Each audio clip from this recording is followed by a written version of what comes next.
Hello everyone. आज का video है हमारा आनुवांशिक पदार्थ के गुण। ये हमारा टॉपिक है। चैप्टर है हमारा वंशागति का आणविक आधार यानी कि molecular basis of inheritance chapter हम पढ़ रहे हैं, जिसमें आज का टॉपिक है आनुवांशिक पदार्थ के गुण क्या क्या होने चाहिए। ठीक है, तो मेन 4 कैरेक्टरिस्टिक्स हैं जो कि किसी भी जो आनुवांशिक पदार्थ है उसमें होने चाहिए। ठीक है, अभी तक पढ़े गए एक्सपेरिमेंट के बेसिस पे ये प्रूव हो चुका है कि DNA is a genetic material. ठीक है, ये हमारा प्रूव हो चुका है। ठीक, तो क्या इस डीएनए में गुण होते हैं? ठीक है, और डीएनए क्यों हमारा जो है ज़्यादा बेटर है आरएनए से एज अ जेनेटिक मटेरियल, ये भी हम इस वीडियो में देखेंगे। ठीक है, तो आनुवांशिक पदार्थ में सबसे पहले क्या क्या गुण पाए जाते हैं वो हम देखते हैं। सबसे पहला है it should be able to replicate. Replicate यानी कि अपना प्रतिकृति निर्माण, अपने समान संरचना, स्वयं को कॉपी करने की क्षमता इसमें होनी चाहिए। ठीक है, पहला ये कैरेक्टरिस्टिक फीचर है आनुवांशिक पदार्थ में होना चाहिए। दूसरा है कि जो जेनेटिक मटेरियल है उसे स्थायी होना चाहिए, रासायनिक रूप से भी, और उसकी संरचना भी थोड़ी स्थायी यानी कि स्टेबल होनी चाहिए। थर्ड है इसमें उत्परिवर्तन होते रहने चाहिए। और चौथा है इसे अपने आप को व्यक्त करना आना चाहिए, जेनेटिक एक्सप्रेशन इसका होना चाहिए। ठीक है, इनको मैं धीरे धीरे एक एक करके आपको समझाती हूँ कि इन गुणों का क्या मतलब है, कि प्रतिकृति निर्माण क्या होता है और इसकी रासायनिक और स्टेबिलिटी क्या है, स्ट्रक्चरल स्टेबिलिटी क्या है, उत्परिवर्तन क्या है, और जेनेटिक एक्सप्रेशन कैसे आनुवांशिक पदार्थ में ये कैसे अपने आप को जेनेटिकली एक्सप्रेस करता है। ठीक है, तो यहाँ पे मैं आपको ये कंपैरेटिव स्टडी बताऊंगी, क्योंकि हमें तो पता है कि आनुवांशिक पदार्थ क्या होता है। अधिकांश जीवों में डीएनए आनुवांशिक पदार्थ है, परंतु कुछ वायरसेस में आरएनए भी आनुवांशिक पदार्थ होता है। ठीक है, जैसे टीएमवी टोबैको मोज़ेक वायरस मैंने आपको पढ़ाया है। टोबैको मोज़ेक वायरस में आरएनए जेनेटिक मटेरियल होता है। ठीक है, ऐसे कई सारे प्लांट वायरसेस हैं उनमें RNA as a genetic material पाया जाता है। ठीक है, तो ये कैरेक्टरिस्टिक फीचर्स होने चाहिए किसमें, आनुवांशिक पदार्थ में। और अब हम पढ़ेंगे आगे की क्यों DNA is superior over RNA as a genetic material, कि डीएनए को क्यों अच्छा आनुवांशिक पदार्थ माना जाता है, इसमें क्या कैरेक्टरिस्टिक्स ज़्यादा अच्छे हैं आरएनए से। ठीक है, तो बच्चों जो पहला कैरेक्टर है वो है रेप्लिकेशन का, यानी कि डीएनए आनुवांशिक पदार्थ को रेप्लिकेशन करना चाहिए। रेप्लिकेशन मतलब होता है अपने समान कॉपी का निर्माण करना। अभी हम आगे पढ़ेंगे, एक वीडियो ऐसा भी पढ़ेंगे डीएनए का रेप्लिकेशन पे, हमारा नेक्स्ट वीडियो होगा। तो DNA is able to replicate मतलब अपने समान कॉपी वो बना लेता है। ठीक है, आरएनए में भी ये कैरेक्टरिस्टिक पाया जाता है कि आरएनए भी अपने आप को रेप्लिकेट कर सकता है। ठीक है, तो रेप्लिकेशन वाला कैरेक्टरिस्टिक दोनों में है, डीएनए में भी है, आरएनए में भी है। ठीक है, नेक्स्ट कैरेक्टरिस्टिक फीचर जो हमने कहा था, it should be stable chemically and structurally. ठीक है, तो स्टेबिलिटी जो है, स्टेबिलिटी हमने कहाँ देखी थी, ग्रिफिथ का प्रयोग, अगर आपको याद आ रहा है ग्रिफिथ का प्रयोग। ग्रिफिथ के प्रयोग में हमने क्या किया था, हमने वहाँ पे हीट किल्ड जो एस स्ट्रेन था, हीट किल्ड एस स्ट्रेन यानी कि वायरुलेंट स्ट्रेन को हीट किल्ड कर दिया था, टेम्परेचर बढ़ाया तो वहाँ क्या हुआ, डीएनए का डीनेचुरेशन हो गया, वो टूट गया। बट फिर टेम्परेचर कम करने पे वो नॉर्मली उसने अपना शेप रीगेन कर लिया और ट्रांसफॉर्म हो गया, है ना, उसने नॉन वायरुलेंट स्ट्रेन को भी वायरुलेंट में कन्वर्ट कर दिया।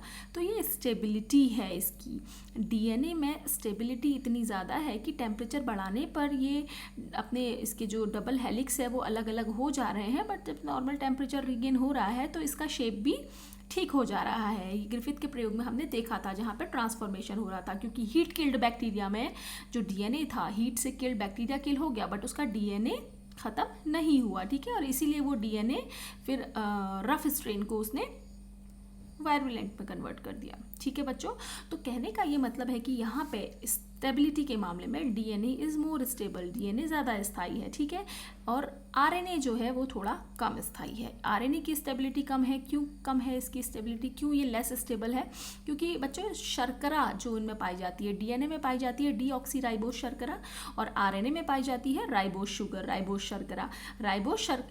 इसमें जो है ऑक्सीजन ग्रुप होते हैं डीऑक्सीराइबोस शुगर में। ठीक है, जबकि राइबोस शुगर में एक OH समूह उपस्थित होता है। अगर आप स्ट्रक्चर ऑफ डीएनए पढ़ेंगे, जब मैंने आपको डीएनए की संरचना पढ़ाई है वहाँ पे अगर आप देखेंगे तो यहाँ राइबोस शुगर में OH समूह उपस्थित होता है जो कि बहुत ज़्यादा रिएक्टिव होता है। इसकी वजह से OH समूह की उपस्थिति की वजह से आरएनए सक्रिय हो जाता है, और जितना ज़्यादा कोई चीज़ सक्रिय होती है उतना ही लेस वो स्टेबल होता है, ठीक है। तो यहाँ पे एक अच्छा पॉइंट मिला हमें डीएनए में कि इसकी स्टेबिलिटी ज़्यादा है, केमिकली और स्ट्रक्चरली ये ज़्यादा स्टेबल है, ठीक है।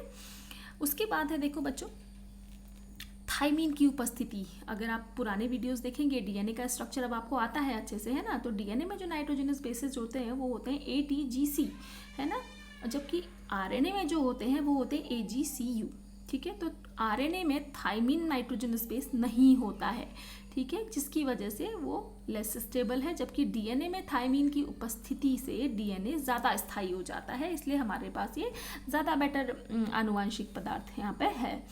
म्यूटेशन देखते हैं। म्यूटेशन यानी कि उत्परिवर्तन। उत्परिवर्तन का मतलब होता है बच्चों, उत्परिवर्तन होते हैं क्या, अचानक से होने वाले परिवर्तन। नाइट्रोजन बेसिस में परिवर्तन जो हो रहे हैं तो उनको हम उत्परिवर्तन कहते हैं, ठीक है। तो डीएनए में जो उत्परिवर्तन होते हैं वो स्लो उत्परिवर्तन होते हैं, स्लो म्यूटेशंस होते हैं, धीरे धीरे परिवर्तन हो रहा है, जो कि बहुत ज़रूरी है for the process of evolution. विकास की प्रक्रिया के लिए उत्परिवर्तन का होना बहुत ज़रूरी है, ठीक है। जो विकास होता है, जैव विकास हो रहा है, उस प्रक्रिया के लिए उत्परिवर्तन जितने ज़्यादा होते रहेंगे उतनी जल्दी ही विकास की प्रक्रिया होते रहेगी, नए नए जीवों का ओरिजिन होगा, ठीक है। तो ये एक बहुत ही आइडेंटिकल कैरेक्टर है कि डीएनए में उत्परिवर्तन स्लो होते हैं, जो कि बहुत अच्छा कैरेक्टर है, ठीक है। जबकि आरएनए जो है, आरएनए बहुत जल्दी जल्दी म्यूटेट होता है, ठीक है। आरएनए में बहुत तेज़ी से म्यूटेशंस होते हैं। तो यहाँ पे ये इसका एक ड्रॉबैक है कि आरएनए बहुत अच्छा जेनेटिक मटेरियल नहीं है, ठीक।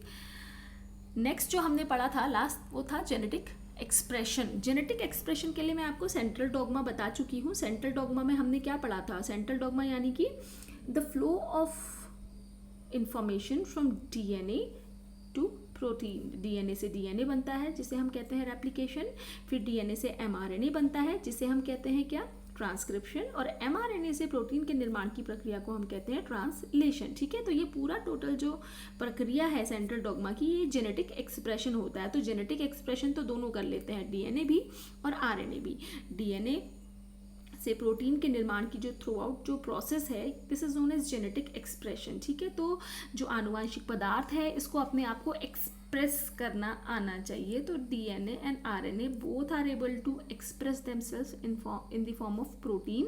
तो ये कैरेक्टरिस्टिक दोनों में है, बट ये जितने भी हमने कैरेक्टरिस्टिक्स देखे, भले ही वो रेप्लिकेशन का हो, केमिकल एंड स्ट्रक्चरल स्टेबिलिटी का हो, म्यूटेशन का हो या जेनेटिक एक्सप्रेशन का हो, तो इन सब में जो ज़्यादा प्लस पॉइंट है वो है किसके पास, डीएनए के पास। तो DNA is better genetic material over RNA. DNA जो है आरएनए से ज़्यादा अच्छा जेनेटिक मटेरियल है, और यही रीज़न है कि अधिकांश जीवों में 99% जीवों में जो है डीएनए आनुवांशिक पदार्थ के रूप में पाया जाता है, ठीक है। आरएनए भी होता है बच्चों आनुवांशिक पदार्थ, ऐसा नहीं है कि आरएनए आनुवांशिक पदार्थ नहीं है। मैंने अभी आपको बताया था शुरुआत में वीडियो के कि आरएनए कई सारे प्लांट वायरसेस में, जैसे कि टोबैको मोज़ेक वायरस है, उसका जेनेटिक मटीरियल जो होता है वो क्या होता है, आरएनए होता है। एक रफ स्ट्रक्चर मैंने आपको समझाने के लिए बताया है। डीएनए जो होता है वो डबल स्ट्रैंडेड होता है, डबल हेलिकल, 2 इसमें श्रृंखलाएं होती हैं, ठीक हो गया। जबकि जो आरएनए होता है वो सिंगल स्ट्रैंडेड होता है, ठीक है। कुछ केसेस में लेकिन आरएनए भी डबल स्ट्रैंडेड पाया गया है, ठीक है। कुछ केसेस में, वो कुछ एक्सेप्शंस हैं कि जहाँ पे आरएनए भी डबल स्ट्रैंडेड होता है, but mostly the RNA is single stranded, यानी कि एकल श्रृंखला वाला ये होता है, ठीक है। डीएनए में पाए जाने वाले नाइट्रोजन क्षार होते हैं एडेनिन, थाइमिन, ग्वानिन और साइटोसिन, जबकि जो आरएनए है यहाँ पे कौन से पाए जाते हैं nitrogenous bases, adenine, guanine, cytosine और यूरेसिल। यहाँ पे थाइमिन बेस जो डीएनए में पाया जा रहा है वो यहाँ पे नहीं पाया जाता, ठीक है। इसी की वजह से इसकी स्टेबिलिटी थोड़ा लेस है डीएनए से, ठीक है। तो बच्चों आनुवांशिक पदार्थ के गुण, यही 4 मेन गुण हैं, और इन्हीं गुणों को मैंने आपको कंपैरेटिव स्टडी भी बता दी कि किस प्रकार से डीएनए और आरएनए में ये दोनों गुण पाए जा रहे हैं, ठीक है। रेप्लिकेशन दोनों में हो रहा है, स्टेबिलिटी डीएनए की ज़्यादा है, आरएनए की कम है। क्यों है मैंने आपको बताया, ग्रिफिथ का प्रयोग मैंने आपको यहाँ पे बता दिया, ठीक है। थाइमीन की वजह से स्टेबिलिटी मैंने आपको बता दी डीएनए में ज़्यादा है। ओएच समूह की उपस्थिति जो राइबोस शुगर में है वो आरएनए को लेस स्टेबल बना रही है, ये मैंने आपको बता दिया, ठीक है।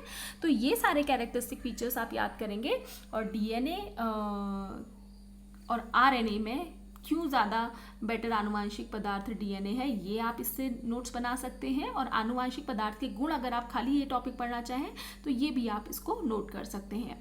बच्चों, thanks for watching my video.